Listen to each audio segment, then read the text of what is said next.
Line drive to right. Takes a three. Touchdown 49ers. Hurry! And we're back in the Nerve Center. Paulie Mac, a new GM for the 49ers. Okay, so that's something. Check. GM hired.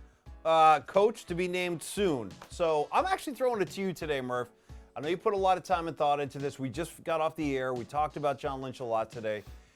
It's kind of hard for me to say a whole lot because there's no track record. There's no body of work outside of his work as a player. So I don't know. How does this strike you? Well, you're asking me to put time and thought into it, which I've done neither of. Well, I'm going to at least prop you up like you have. I'll get you through the next 60 seconds. Okay. All right.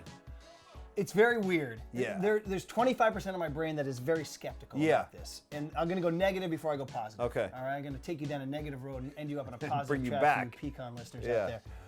And that is, it looks like he might have been the only guy left standing. I know George Payton and Terry McDonough were interviewing, but the number of guys who took their names out of the list is alarming to me. Whether it's a Gutekunst or a Wolf, or this guy Ballard who left Kansas City, he wouldn't even take Jed's call. He just took the job with the Colts.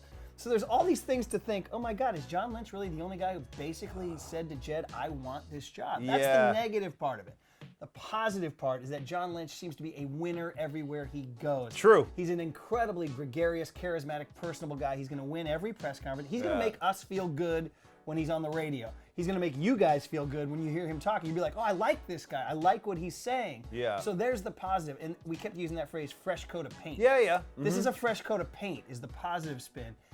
He's never drafted anybody. He's never scouted a Senior Bowl. Right. He's never done any of these things. So Right. there's all sorts of questions.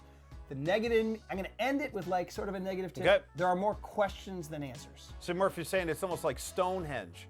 A lot of it's spectacular looking, but more questions than answers. Stonehenge, they said no one knew who they were or what they were doing. I know how they dance. That's kind of where we're at. Great. But it's something that got a GM.